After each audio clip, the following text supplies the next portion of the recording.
சின்ன பிள்ளையா இருக்கிறப்ப குளத்துக்கு போவேனா இந்த துப்போக்கு முழுகி விளையாடுவாங்க பொண்ணுங்கெல்லாம். ஆனா எனக்கு பயமா இருக்குண்டா. உட்காந்து நல்லா எழுதி பார்ப்பேன்.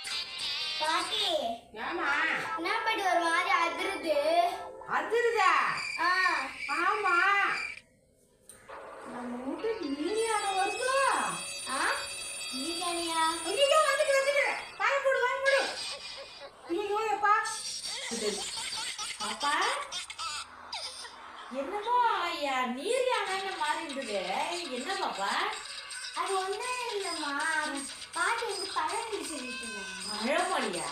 ஆமா, பழமொழி சொல்லிட்டு இருந்த பாப்பாக்கு கதை சொல்லிட்டு அது சொல்லுவாங்களே, என்னவா, யானை வரும் பின்னே மணி ஓசை வரும் முன்னே, அத சொல்லிட்டு இருந்த பாப்பாட்ட. நம்ம பழமொழியா? ஆமாம்மா. ஆமா, வேற என்னத்த பேச போகுது? பாப்பா சரி சொல்லி கொடுங்க, நல்லா நிறைய சொல்லி கொடுங்க. சரி சரி சரி பேசிட்டு இருக்கோம்.